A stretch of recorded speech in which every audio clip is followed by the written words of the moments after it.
Welcome to Rustler's Reminiscence, stories of hope, faith, and frontier courage. Let the journey unfold. I was holding Micah on my hip when the rawhide struck my shoulder. The wind didn't even stir when it happened. That's what I remember most, the dead silence. Dust floated like feathers in the summer heat, frozen in the air between the saloon and the mercantile, and every pair of eyes on the street was fixed on me, but not a soul moved. Micah, poor thing, didn't even cry.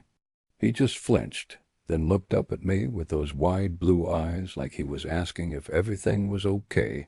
I didn't answer. I just shifted him higher on my hip and stared straight ahead, even as the second lash whistled through the air, but didn't land. I think Caleb wanted me to scream. He wanted me to cry, to drop to my knees in front of the boarding house and give him what he was after: fear, humiliation, the show. I'd learned long ago that Caleb Hartman wasn't a man you fed emotions to. It only made him hungrier. He stood there, rawhide dangling from his hand, red-faced from the heat and the rage and maybe even the drink. He stank of tobacco and power, and the kind of man who knows no one in town's going to stop him. You want to act like a tramp in front of decent folk. He barked loud enough for everyone to hear. Then you can take your punishment like one. I didn't flinch, just looked at him and said real quiet, "Micah needs shade. Can we go home now?"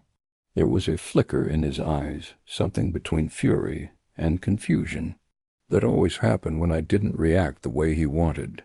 He needed a reaction to feel alive. Without it, he wilted like a weed in the sun. He stepped forward, maybe to strike again. I braced without showing it, clutching Micah tighter, and that's when the whip stopped in mid-air. A hand dark, long-fingered, calloused, had caught it. The town's silence deepened into something else, more like awe. I turned and saw him. A tall man with thick black hair pulled back in a leather tie, dressed in rough denim and a sun-faded shirt. His boots were worn. His face was unreadable. He didn't say a word, just stood there holding Caleb's rawhide like it weighed nothing. Caleb spun toward him, chest puffed.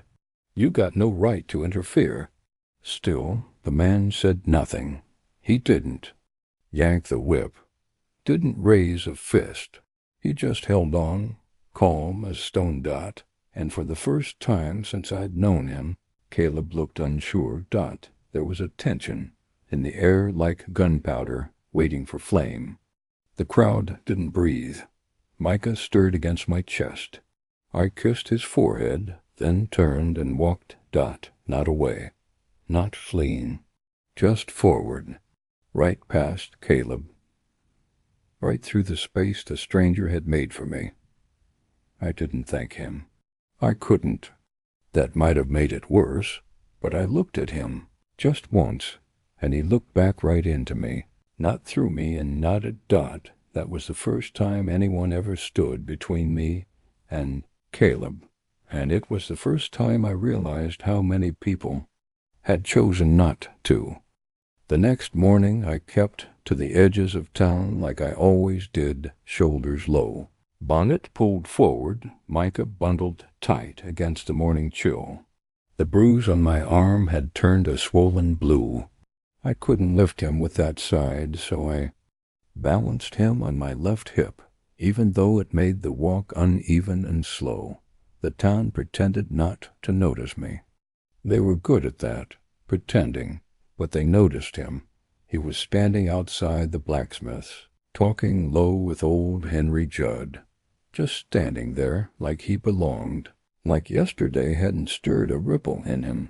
I didn't stop, didn't slow, but I felt him notice me. Not in the way Caleb did, like I was property. He meant to check on.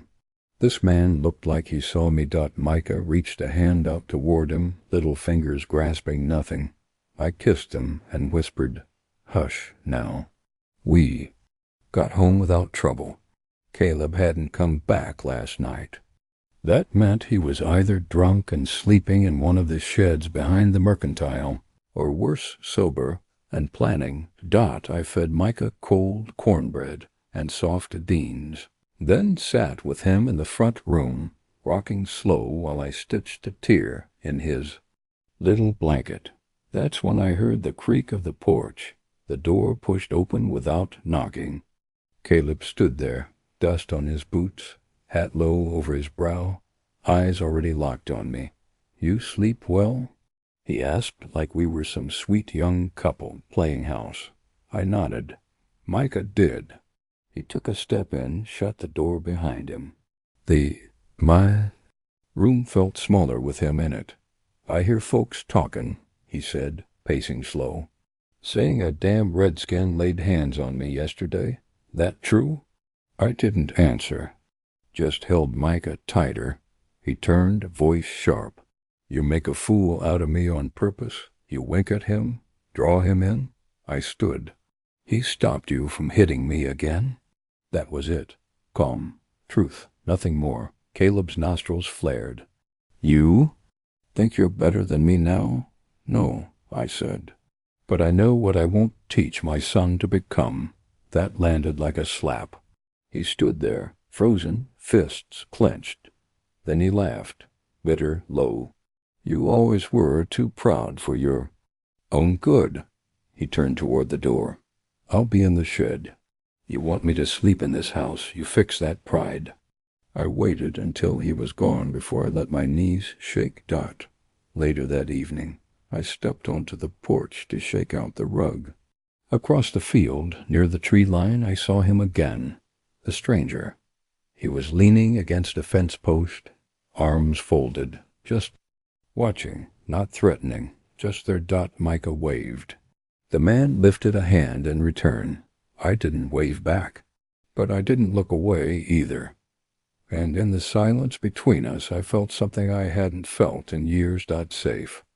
I sat in the kitchen with the jar of salve open and my blouse sleeve rolled up to the shoulder. The welt Caleb had left was darkening to something ugly. The skin felt hot, tight, and angry. I dabbed the salve with a piece of clean cloth and winced. Not because of the pain, but because Micah was watching me from his little crib. I hated when he saw me like that, broken, quiet, patching myself together. The kitchen was the only room in the house that still felt like mine. I kept it clean, lit candles in it, planted rosemary and thyme in jars along the windowsill. Everything else, bedroom, parlor, yard, felt haunted by Caleb's voice. I stayed in that room longer than I needed to, just to feel something like peace. The front door creaked open without warning. He never knocked. Caleb stepped in, his boots heavy, his eyes too clear. He wasn't drunk. That was worse. Micah sat up in the crib, giggling. "Pa." Caleb's face softened for a moment. "Hey there, boy," he said, and picked him up like he wasn't the same man who threatened to send him away last spring, when Ellie talked back too sharp.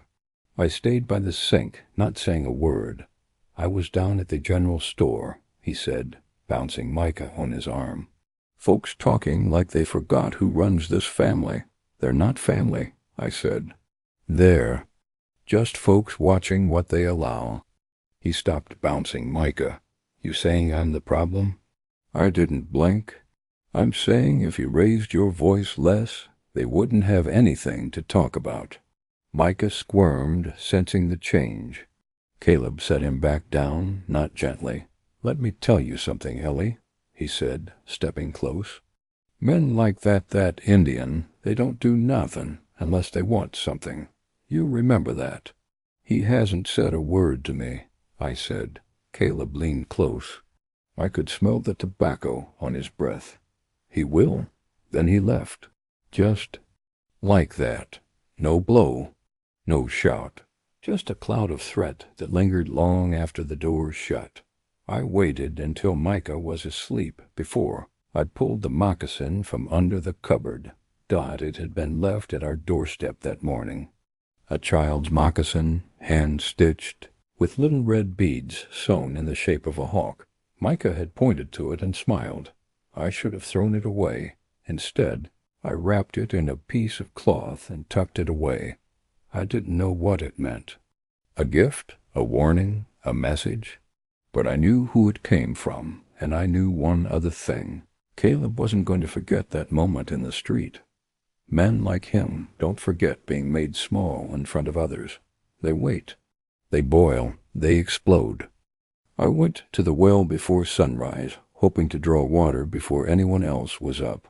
The sky was soft with pale lavender light, and the wind had a kindness to it rare for August. Micah slept strapped to my back, his tiny breath warm against.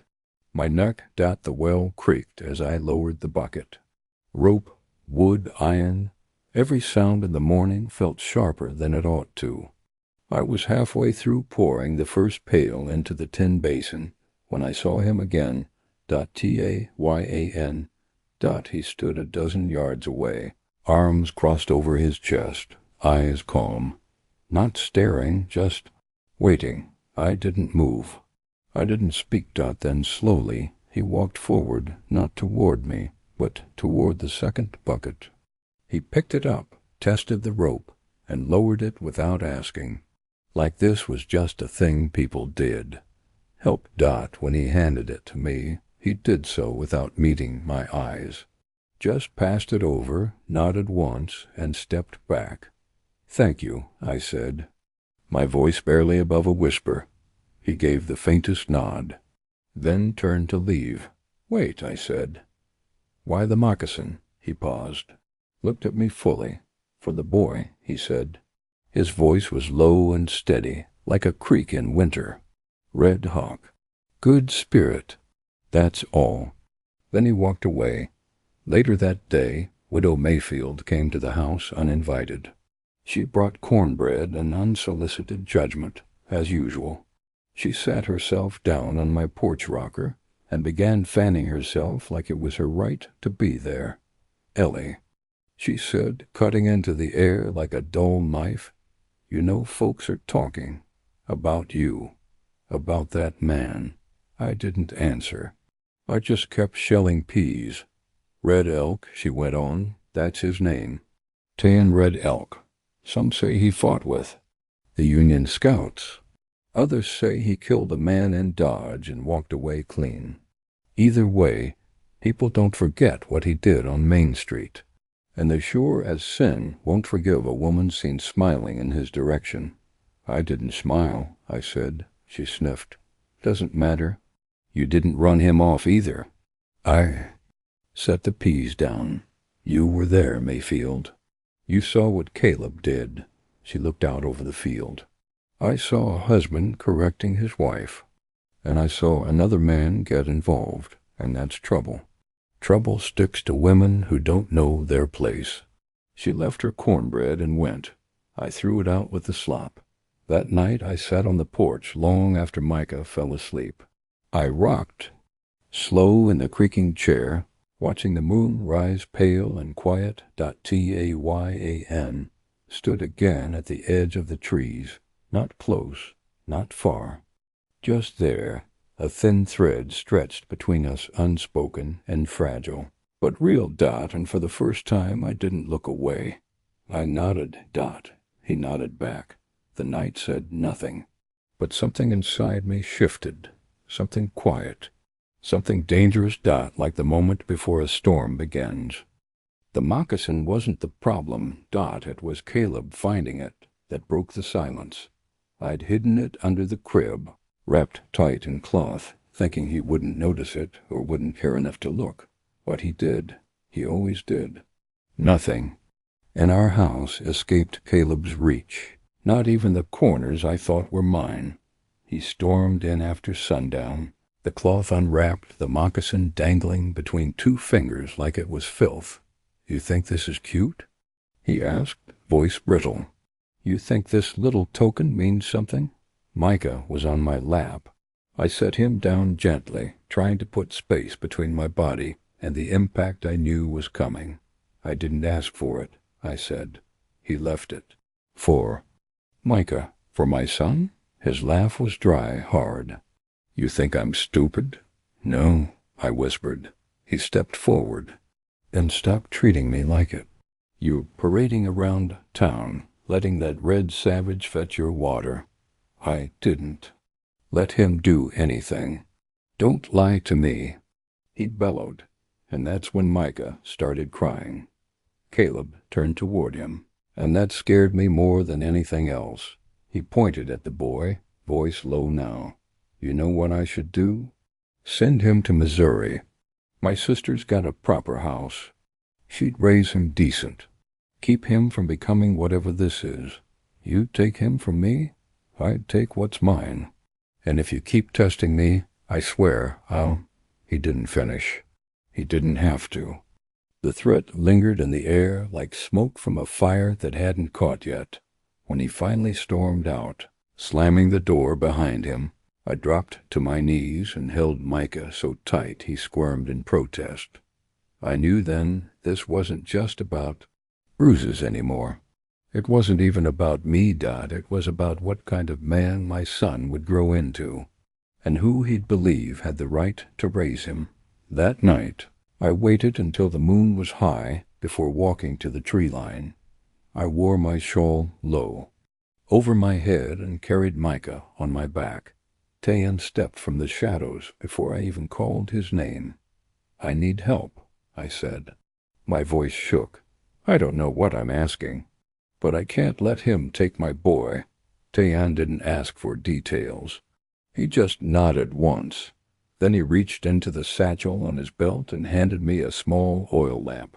Put it in the east window, he said. If you light it, I'll come.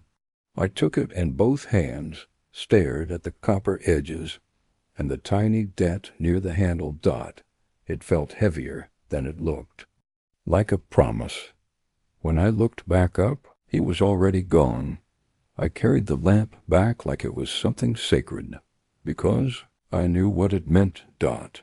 It meant the next time Caleb tried to take what wasn't his, someone would be there to stand in the way, and I wouldn't be alone, not anymore.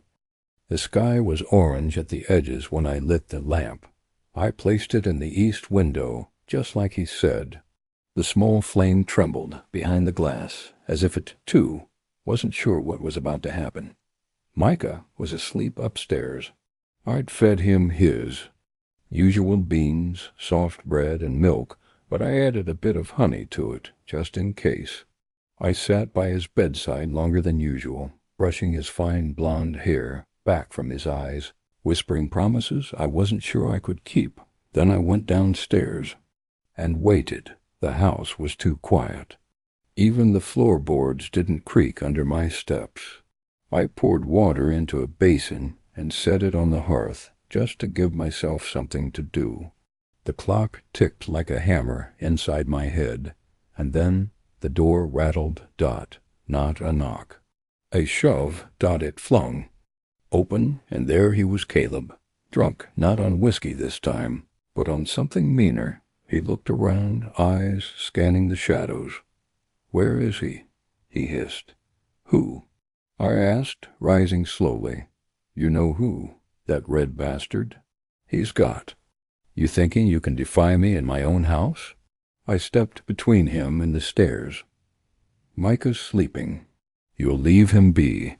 You think this is about the boy? Caleb barked. This is about you, letting another man handle your business. You think folks don't talk? You think I'll let you shame me like this? He took a step forward. I didn't move. Then he saw the lamp. What's that? He growled, narrowing his eyes. Light, I said, my voice firm. It's for Micah, so he doesn't wake scared. He laughed, bitter and cruel. You lying whore. You lit it for him. He lunged forward. I backed toward the stairs, heart hammering. Then I heard it. Hooves. Dot. Heavy. Fast. Then the door slammed wide open again, and Caleb spun just in time to face Tayan. He stepped in like thunder, like gravity, like someone who had no more patience for men who harmed women. Get out, Tayan said. Caleb pointed a shaky finger. You got no right in this house. Tayan stepped forward and, with one hand, grabbed Caleb by the collar and shoved him back into the doorframe. Wood splintered. I don't need rights, Tayan said. Only reason. Caleb drew his fist butt. It never landed. Tayan caught it mid-swing and twisted. Caleb howled, dropped to a knee, panting, humiliated. Go, I said. My voice was quiet, steady. Caleb stared up at me, something wounded and vengeful in his eyes. You think this is over? It is, I said. He stumbled out into the night. Tayan stayed in the doorway a moment longer, breathing deep, watching me. Then he turned and left. I shut the door, locked it. Then I slid to the floor and cried for the first time in years. Not from fear, but from something like release. Upstairs, Micah slept through it all, peaceful, safe. The flame in the east window flickered, and for the first time I let it burn all night. The morning after Caleb stormed out, the air in town had changed. It felt heavier, expectant like the sky before a summer storm. I went into town anyway. I had to.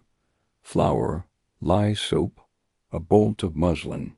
I didn't wear my bonnet low. I didn't sneak along back alleys. I walked straight through the center of town, Micah's hand in mine. Eyes followed us. No one said a word. Not until Caleb stepped into the square. He must have been waiting.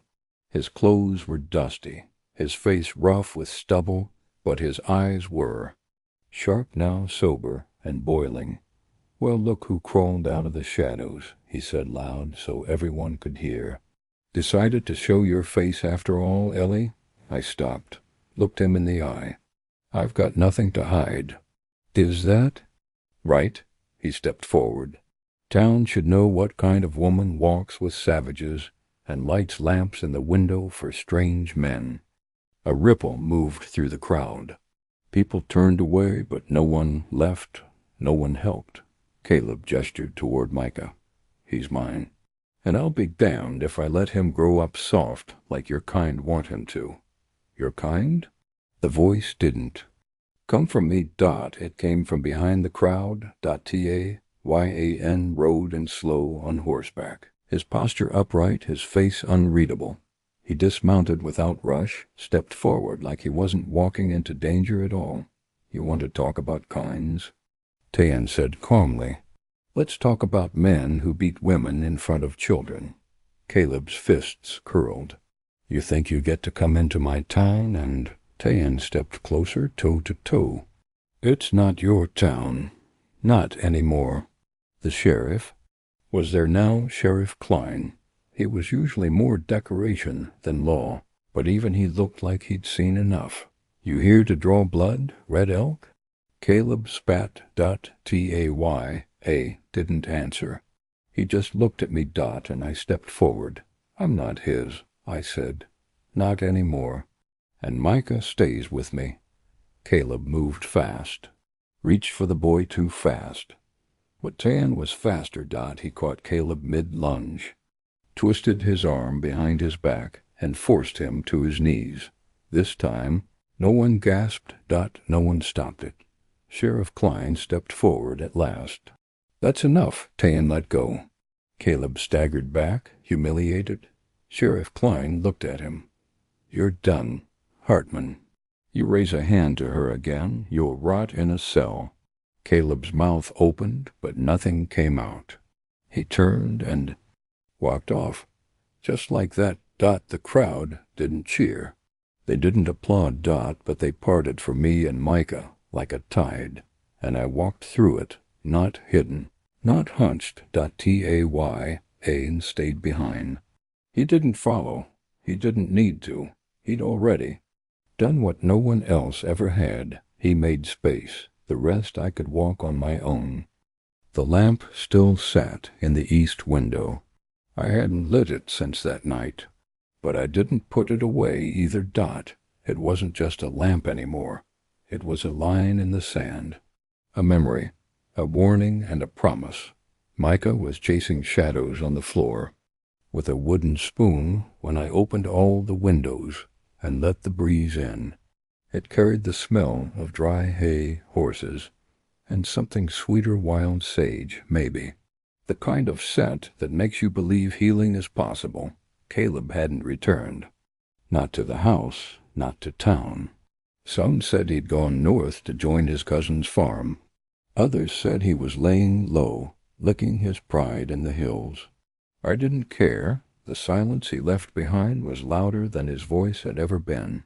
I found myself doing strange things, folding clothes I didn't need to fold, reorganizing cupboards, watching the door for no reason.